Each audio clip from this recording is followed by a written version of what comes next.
My name is Emma Dorton. And my name is Christian Watkins. And we are Christian teens giving our personal insight with facts and stories. Welcome to the TBH Teens Being Honest podcast.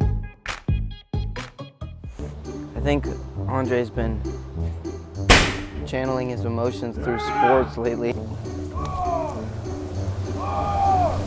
As you can see, he's very lovely and kind. How do I miss that? Yeah! He's channeling his inner emotions. He's been taking this separation really well.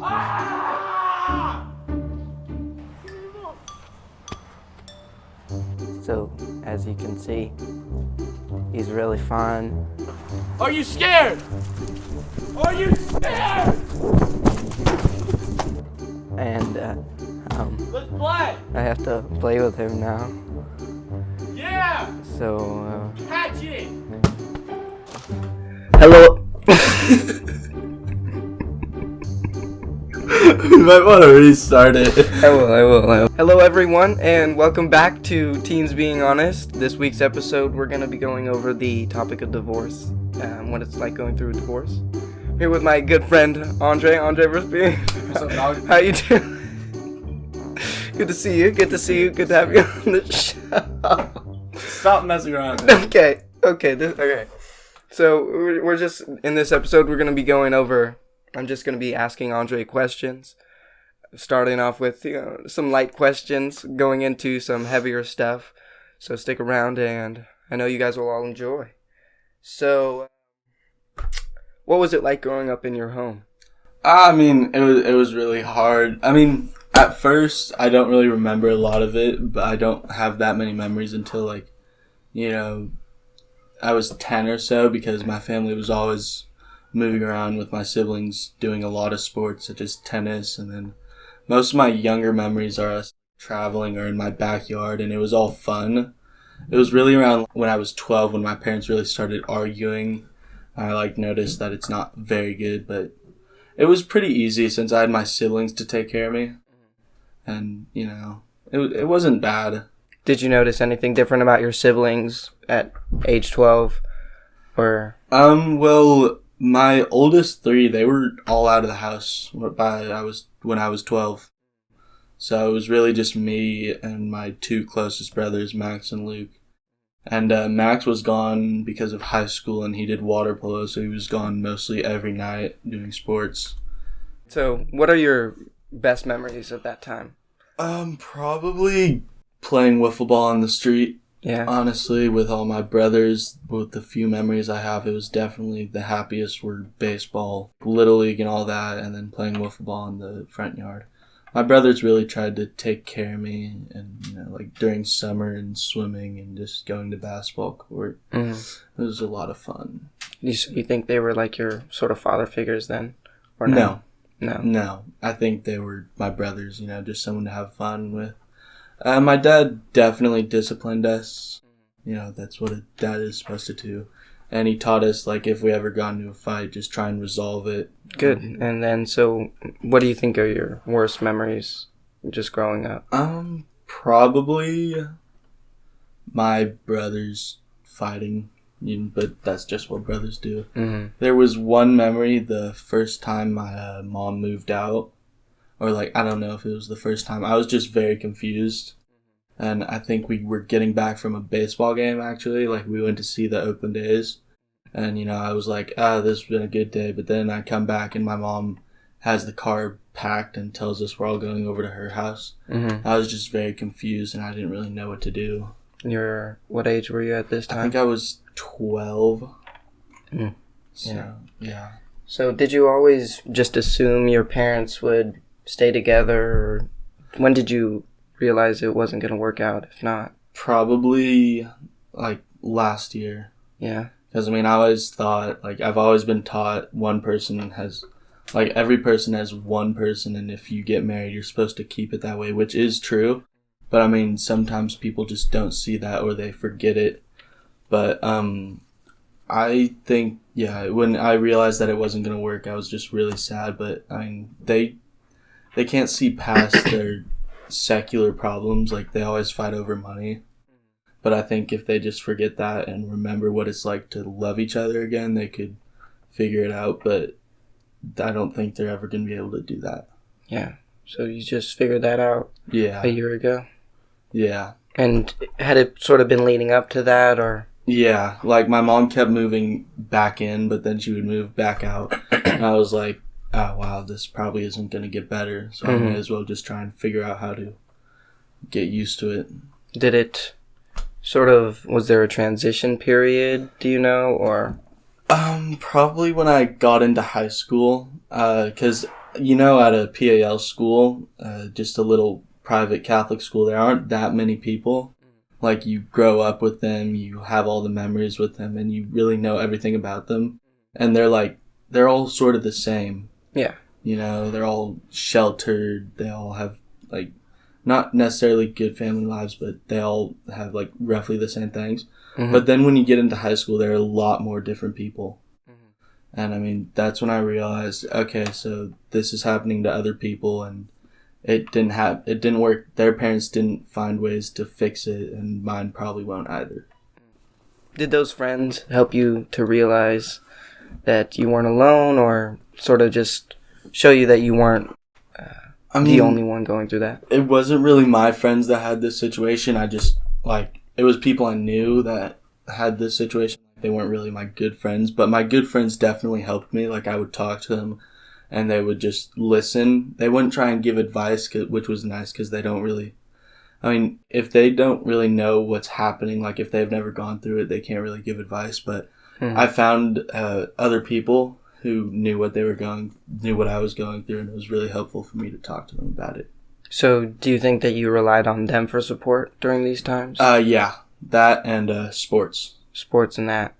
So, sports meaning you tried really hard in sports, yeah, or like, I began to devote myself more to basketball, and then I picked up water polo, and I found myself dedicating more and more energy and effort into that to try and become the best person in that sport I could be.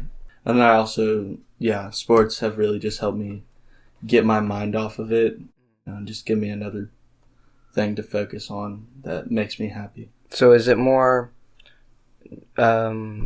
sports are what you turn to, or is it like a distraction?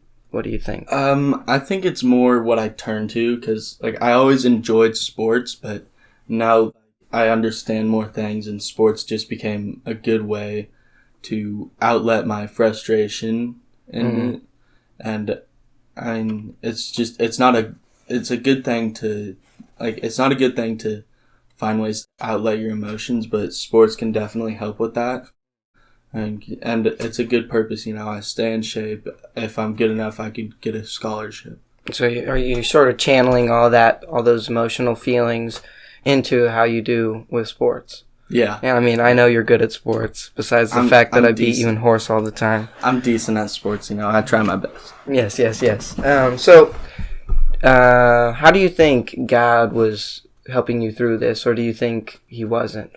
I think he was. I started praying more, because I was like, okay, like, this isn't really helping, and I started praying to God, and then he really led me to basketball. He showed me, I was just wondering what to do, like, during spring and during off season, and he came up, and I thought I should try and do club teams. And then I reached out to my coaches, and they pointed me to a lot of good things. And I really think God helped me with that. Giving my coaches the information, which gave them to me, and then me making the teams. I definitely think he helped me there. Giving me my talent, and, ability to play. Yeah, so you talk about doing sports and talking to other friends, but what do you do when you aren't able to do something like that? Like, for right now, because we're not able to do our sports, and we can talk to friends, but it's sort of, we've got restrictions put on that, either by our parents or by the government itself. So what do you think about that type of situation? I often try to pick up a book, not really watch TV, because that's more a distraction, but if you, like, read a book, you can really get into it. And, like, especially religious books, like, those can really lead you towards God and can really help you, like, find peace within yourself. And TV shows, they help you find joy, but reading a religious book, they can help you find like true joy, like happiness in God. And I think that's what this time has taught me, that I need to find myself back to God. Yeah, so when you talk about TV and movies and distractions and stuff like that, I used to watch TV all the time. Yeah. YouTube, basically, not TV. Yeah. And it was sort of a distraction from myself, not the same thing. I'm not, just like you said, if you don't know, you can't give advice on that. So just with this TV thing, I think a lot of people are using TV as a distraction, right? Mm-hmm. Whether it be not just for this type of situation, but just all in general. What would you sort of say about that? I mean, just try and limit it. Like, don't try and stop it all at once, because that's just not healthy. And I mean, it's extremely hard to do it. But if you just try and limit yourself more and more, you could probably do it. And just find some other good habit. Like maybe taking your dog for a walk, or just going outside, picking up a book, or hanging out with your parents. Like, don't let their relationship affect your relationship with them. Just try and build it up and try and make it strong. So what was it like for you, knowing that your parents weren't getting along? How were you supposed to handle that? I think, me personally, it led me to another reason to find one girl and just make her the happiest I can be, just so my kids, if I'm blessed to have any, don't have to go through what I'm doing. You know, and I've always tried to make other people happy, because I know what it's like to be sad. And, you know, I think that although this has been hard, I think I just want to help other people be happy and make sure other people don't have to go through this. Talking about your parents not getting along, and you sort of trying to be this positive light in the world instead of getting down, getting upset, anything like that. Was it hard for you at first to sort of be that light, or did you just sort of take it on right away? I tried taking it on right away, but then it was really hard. Like, as things got worse between my parents, like every time they see each other, they just start arguing. I'm like, wow, this really sucks. It's going to be really hard. Mm-hmm. But, you know, I started to pray more. Mm-hmm. I prayed the rosary once a week, more if possible. And I focused my mind on schoolwork. And if anyone had problem with school, I would try and help them. And I just devoted myself to doing other things. And I found that if I'm happy, other people just become happy. So are you sort of just reflecting that happiness? Does that help your parents out as well? I sometimes, like, if I'm just alone with them, like if they're not together, they're definitely the people I knew as I was growing up. But then sometimes we can have nice family dinners. Yeah. But it's slowly improving. So with what you're talking about, this transition, going from, I don't know what to say about that, but you're talking about family dinners, family gatherings. What did you notice about your brothers? How did this affect them? Did it affect them differently than it affected you? Yeah. My oldest brother, he doesn't really come home that often, but he lives all the way up in Vancouver and has a good business, so he can't really come. And then my oldest sister lives down in LA. She just doesn't want to have anything to do with our family. It's really sad, but she tries to take care of me, often contacts me. And then my closest brother, he doesn't have the best relationship with our mother, and it's just they didn't handle it as well, I think, because they were more used to how it should have been. And I think that's probably good for them because they have a good example, whereas I was sort of forced to live with it, and I've sort of just adjusted to it, but I didn't really have anything to adjust to, as I don't really remember it. But they had to adjust from a good, healthy family to basically a broken, torn apart family. So you think really that hard for them, having to live through not just the change, but also going through not a broken but a happy family. Do you think that just really had a negative effect on all of them, or? Yeah, it's a lot harder for them. Like having to live in a time of peace and then having to go to a time of war. It's a difficult transition process, whatever you want to call it. Yeah. Yeah. So, what books were you reading during that time? What sort of spoke to you, or what different prayers helped you get along through? I started reading The Way by Saint Jose Maria, and it really just helped me be a better person, and I think that was really good. Yeah. What sort of in that book spoke to you?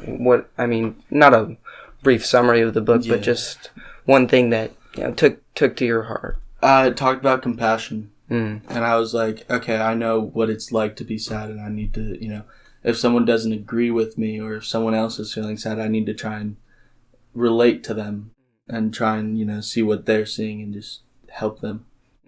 Yeah. I guess that's more empathy, but... No. That whatever it meant to you, that's what you show, that's what you work out in the world. That's perfectly fine. So... how has this relationship affected your relationship with your mom? It's a lot harder to agree with her on some things, and the same thing is with my dad, because, they were supposed to be like the models of what it was like, because a marriage isn't just between those two, it's about those two and God, and they kind of broke it, so I kind of have had to figure out what not to do, which is a lot harder. It's a lot harder to learn what not to do and then what to do. So I've sort of learned how to adjust. But I think learning my own relationship with God has helped me fix my relationship with them in relationship. So,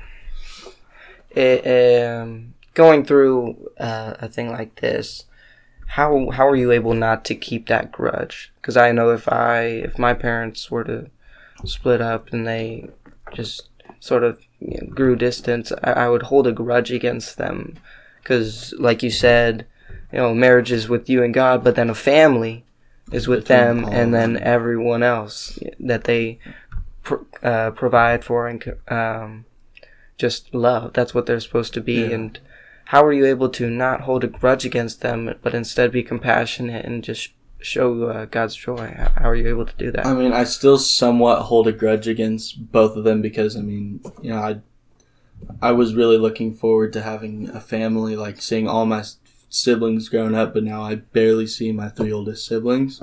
And I think part of it is because of what they've done to my family, but I just realized that we're all children of God.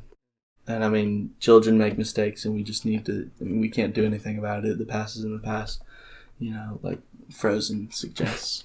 You just have to let it go, and just live in the moment, just let it, honestly, there's no point in living with a grudge. It's just extra weight. There's no need to have weight.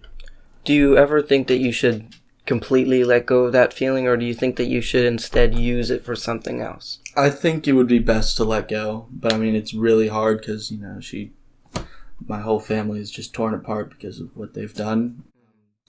I'm trying to let go, but it's hard. But if you can let go, you should. Yeah. And so, as we've been sort of talking with this whole situation, you said that everything started when you were 12 years old, and it was sort of, moving in, moving out, arguments all the time. It's gotten worse and worse. How are you able to just stay strong? I know that it can't be easy. And I know you're a strong person, because, well, in that sense and in the mental sense. Yeah. But how are you able to, take this difficult time and then, transform it into a time where you were able to still grow as a person, still grow as a child of God? My friends definitely help. Just someone to talk to, and then my sports coaches. Actually, they just always push me to do better. That's and not only in sports but also in school. But then also at my high school, often emphasize on that we need to be better people, especially in the sports, like don't try and pick fights. And I just realized that applies to everything. There's no need to create grudge or hate when honestly none of that is needed. So, talking about this, do you think that it's affected your day-to-day life? Do you think you're a different person than you were before? Or do you think, no, I'm still the same Andre? No, I'm definitely not the same. It has changed me. I don't know if it's for the better, but I don't know what it would have been like if my parents didn't get a divorce. I mean, they still don't. They're just living in separate houses. But it's still horrible. Yeah. And yeah, I don't know what would be different. I think everything God does, like even if something terrible happens, it's all for a purpose, and you just need to find that purpose and just try and carry on through it no matter how hard it gets. Yes, I totally agree with you. Thank you. Yeah. Thank you for totally agreeing with me. Of course, but sometimes it's hard for people to find that purpose. Yeah. And I mean, I've had different situations where it's hard for me to find the purpose of this sort of, for me, like, this is horrible. How could this be a good thing? How are you able to find that? I read this book. It's called American Sniper, and this dude, he was a Navy SEAL, and one of the most amazing things was, like, he was this big, huge, amazing warrior, but every time his wife wrote something that whenever he walked into the room, he was the most humble and quiet person there, but you just know he had a sense of power. And I think it was truly because he was just a good person who just wanted to protect people and always trying to help other people. And I think that really spoke to me because I always just want to help people and try and get them through their tough times. And I think, like, just trying to pick something up, and whatever God wants you to do, He'll find it for you. Yeah. So, so you think your purpose is other people going through this, other people going through any different problems? You're supposed to be that person that's there for them. Yeah. You're not supposed to turn your back on them and just say, like, okay, not have empathy and just say, oh no, it doesn't matter, because there are worse problems, something like that. You want to be there for them. Yeah, I mean, there's no such thing as a worse problem. I mean, I think it all depends on one point of view. Like, the coronavirus is terrible, but I'm sure there's someone out there dealing with a much worse problem than this. Like, it all just depends on one point of view. Like, one person's minor inconvenience could be the end of the world for someone else. And I think there's no such thing as a minor problem. I think everyone needs help for every little thing. And I think someone needs to be there to help them. Yeah, I mean, it's beautiful that you want to be that person. So, what do you think was the worst part of that separation or splitting up of your parents? What do you think sort of stuck with you the longest? Probably the fact that even the people that you admire most can fall. Like, because you look up to your parents, right? And yeah. Like, the fact that the people who led you and who made all your beliefs don't always follow the beliefs they taught you, like following God, because divorce isn't really following God, because, you're supposed to have one spouse for your whole life. And just knowing that not everyone is perfect, that definitely stuck with me. So you think that the greatest thing that stuck with you was seeing your parents not practice what they preached, in a sense. Yeah. And I think, because that teaches me I have to stay true to my word and just don't be a hypocrite also. Mm-hmm. Just think about what you say and make sure that you really do it. Yeah, I think we as teens struggle with that a lot now. Yeah, there's a lot more. I mean, hypocrite just sounds like a word from the Bible, but it really does have meaning. Yeah. It just sort of a person that says something but doesn't do it. And a lot of us struggle with that, not just in this type of sense, but just all the time. Yeah. Promise to clean something, promise to stop something, promise to whatever it is. Yeah. We fail a lot. Yeah, but we're humans. Yeah, we are human, and we can not forget, but, work with whatever we do. and try to become better. Yeah, learn to grow. Yeah, and I think that's really important. Mm-hmm. So one relationship affects another, and so did you let this the relationship with your parents affect with like your friends or I don't know girlfriend? What do you? I mean,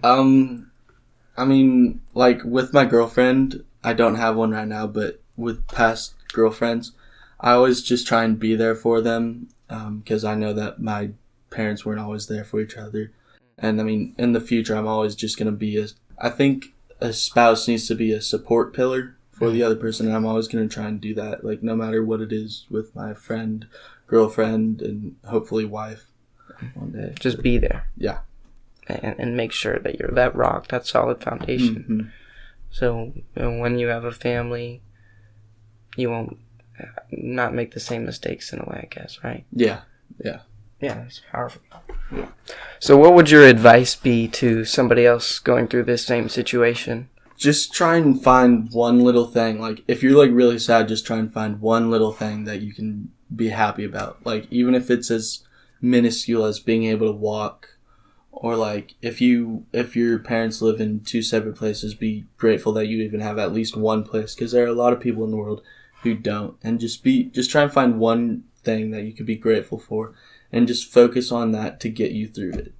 Just find one thing that makes you happy, whether it be your friends, your success in school, a really good coach, maybe, praying definitely helps. Just try and find support. You're definitely not alone. There's always someone trying to help you. How do you think this has sort of helped you or not helped you communicate with God? I think just the other day, I just know God is in the earth, like through what I've been taught, through what I've gone through in my own experience. But the other day, I went on a run by the river, and everything's going down with like the coronavirus and stuff, and everything's it seems to be going bad. But as I was running, I noticed that there was a lot more animals out, and I was like, wow, no matter how bad things are, you can always find one good thing. And I mean, I just try and find things that I can devote to God. Praying doesn't mean like, praying an Our Father or praying the Rosary. It can just be doing a little act that you devote to God. And just try and find those little acts that you do. So what makes you enjoy different things like the Rosary, spiritual books, going out in nature, focusing on the little good thing? Yeah. Well, each time I pray the Rosary, I like to devote a decade to one thing that's troubling me. And a lot of the times I also like to pray for other people, such as my friends. I always try and help them. And I think the Rosary, it really helps me just focus onto one thing. Because I offer things up each time. And I mean, I've prayed for myself, and I also pray for others.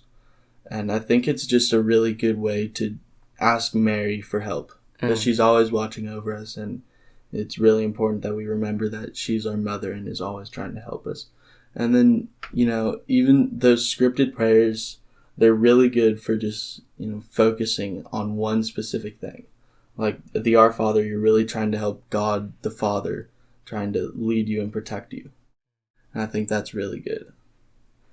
So, with spiritual texts, what do you think is powerful about that? What helps you, and what do you feel from reading those different things that you might not feel from TV or maybe even a different book? What's with that?